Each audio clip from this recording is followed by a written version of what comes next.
Salam sejahtera semua. Kami daripada UUM PJJ Pusat Miri. Ahli kumpulan saya terdiri daripada 5 orang, iaitu saya sendiri, Jacqueline, Zailiza, Debbie, Jessica dengan Encik Philip. Jadi sebelum itu, saya ingin memberitahu atau mendefinisikan program khidmat masyarakat ini. Program khidmat masyarakat ini bermaksud berkhidmat atau membantu masyarakat sekeliling yang memerlukan bantuan maupun tunjuk ajar untuk mengurangkan beban mereka. Khidmat masyarakat ini juga merupakan salah satu kursus co-curriculum berkredit yang terdapat di setiap universiti. Jadi kursus ini juga memberi pendedahan kepada kami untuk mendalami ilmu kemasyarakatan, institusi masyarakat, peranan mahasiswi dengan mahasiswa serta universiti. Jadi kami didedahkan kepada program khidmat masyarakat dan sukarelawan, kemahiran psikologi bagi mendekatkan masyarakat dari aspek budaya, nilai dan norma masyarakat. Kemahiran yang didapati melalui aktiviti kemasyarakatan ini juga merupakan satu kredit kepada kami untuk mempromosikan diri apabila bergelar graduan. Jadi, kami dengan rakan-rakan yang lain telah mengadakan dan menyertai salah satu program ceramah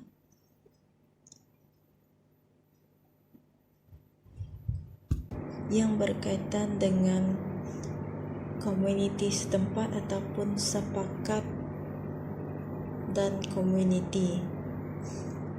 Jadi,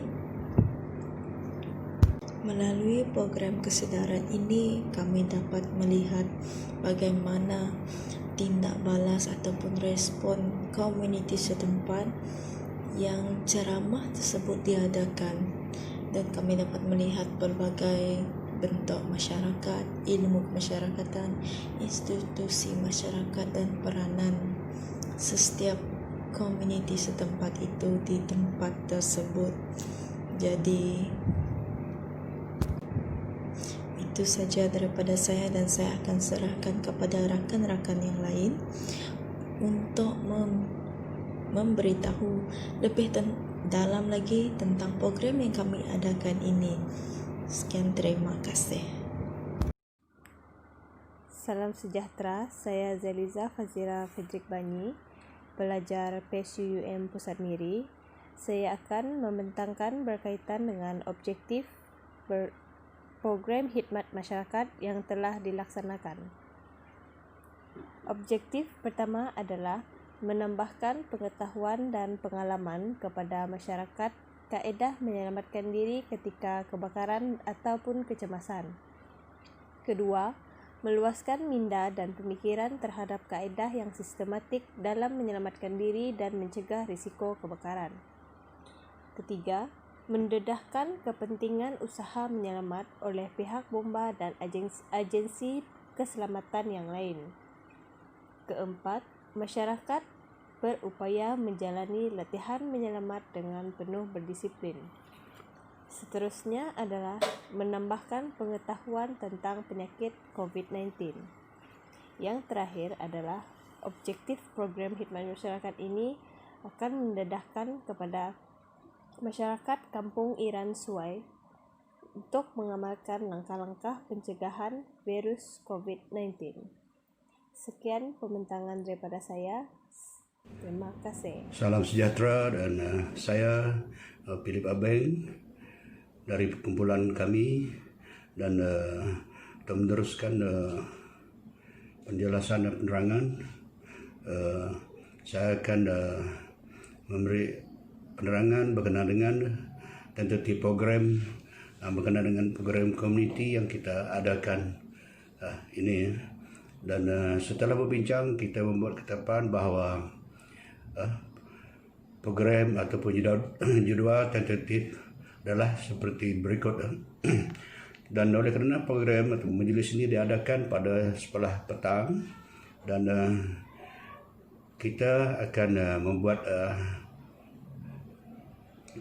dia seperti ini, dan pukul 1 petang dijangka ketibaan para tetamu ataupun para peserta ke majlis tersebut, dan yang seterusnya pada pukul 1.30 petang adalah ketibaan tetamu kehormat kita, dan 5 minit kemudian adalah majlis kita bermula, dan kita mulakan dengan bacaan doa, dan seterusnya kita akan menyanyikan lagu Negaraku dan Sarawak Ibu Pertiwiku, dan ucapan alu-aluan yang seterusnya akan disampaikan oleh pengerusi Jawatankuasa Keselamatan kampung tersebut, dan selepas ucapan pengerusi JKK akan disusuli dengan ucapan pengerusi penganjur, iaitu daripada Jabatan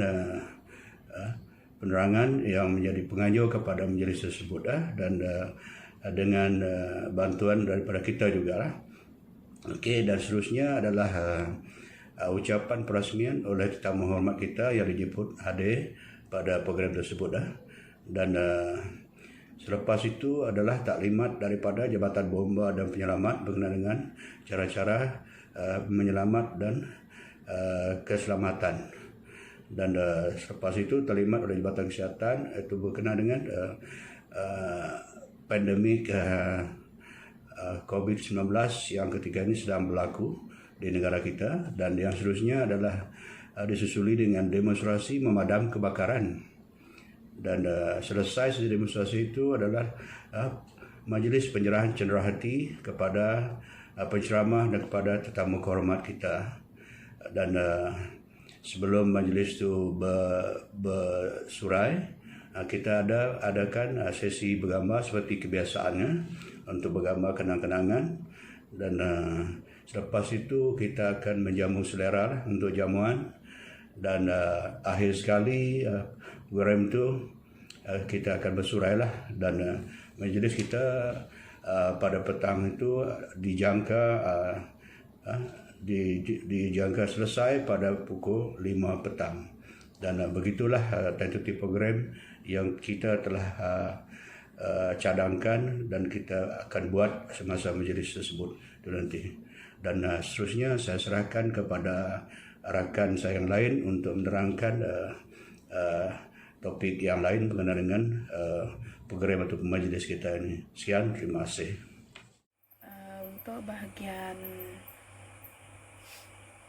Untuk bahagian tetamu yang datang, untuk perasmian majlis yang kami adakan ini ataupun aktiviti ini, majlis ini dirasmikan oleh SAO bagi daerah Niah Miri, iaitu Encik Philip Abeng Anak Meteor Nyalipan. Itu ahli daripada kumpulan kami sendiri. Beliau adalah antara tetamu VIP yang bertanggungjawab dalam perasmian majlis ini, dan juga memberikan sedikit ceramah yang berkaitan dengan aktiviti yang kami anjurkan ini. Salam sejahtera, saya Debbie, nomor metrik 266534, Pelajar Pusat Miri. Saya akan membentangkan tentang dapatan kajian daripada program yang telah kami buat. Dapatan kajian yang pertama adalah memberi peluang kepada ahli untuk melibatkan diri dalam proses membuat keputusan dan pelaksanaan, dan juga memberi pendapat dalam melaksanakan program tersebut. Seterusnya, membolehkan keupayaan ahli-ahli yang terlibat mengambil kesempatan yang terhasil dari program tersebut yang dianjurkan seperti maklumat yang bermanfaat selepas tamat program. Selain itu adalah ahli jawatankuasa memberi peluang kepada ahli-ahli yang lain untuk mengutarakan cadangan dalam proses perancangan program tersebut. Setiap ahli berusaha untuk meningkatkan pengetahuan ahli-ahli yang lain mengenai peranan yang boleh dimainkan semasa program tersebut. Dan akhir sekali adalah kejayaan program yang dianjurkan adalah usaha daripada setiap ahli. Sekian, terima kasih. Salah satu agensi Prandayana yang berhadapan dengan berbagai-bagai kecemasan, termasuklah apa yang telah berlaku sekarang ini, yang hebat kita dengar dan patut kita hindari. Kita perlu jaga diri kita sebelum kita jaga orang lain. Jadi bomba, dia tugasnya banyak. Selain daripada itu, kita kenal bomba ini tugas dia memadam kebakaran, itu saja. Yang paling besar yang kita ketahui, memadam kebakaran. Jadi ada yang tidak paham, dia akan cakap bomba tidak ada kerja lain, kalau tidak ada api dia rehat. Jadi di sini saya ingin terangkan sedikit tugas bomba. Selain itu kita juga sebagai penyelamat, membantu dalam kemalangan jalan raya. Sekiranya terdapat mangsa yang tersepit, ada timbahan. Dan tak lupa juga kepada rakan-rakan kita dari Balai Bomba dan Penyelamat kita dunia yang turut hadir bersama kita pada petang ini. So, selamat salam sejahtera dan salam Malaysia prihatin. Jadi saya ucapkan kita kepada kita pada petang ini. Bersyukur kita kepada Tuhan kerana dengan keberkatannya maka kita dapat bersama-sama pada petang ini di dalam program yang dianjurkan oleh Badan Penerangan Malaysia yang bertempat di daerah kecil ini, di mana program tersebut adalah merupakan satu program yang mereka namakan sebagai program sepakat komuniti pembudayaan norma baru, yang kita sering dengar, yang kita sering lihat di mana-mana, baik di media sosial, di radio dan sebagainya, di mana dia punya itu kata-kata yang mereka gunakan adalah putuskan rantaian COVID-19 kita pada hari ini. Itulah merupakan tema yang digunakan untuk program yang kita adakan pada petang ini. Dan terlebih dahulu saya ingin mengambil kesempatan ini untuk merakamkan terima kasih kepada seluruh rakyat Sarawak, khususnya kepada para tugas barisan hadapan kita, frontliner yang kita ada di Sarawak, komuniti setempat. Hasilnya contoh kita petang ini kita berada di kampung Iran Sungai, di atas pengorbanan masing-masing dalam memerangi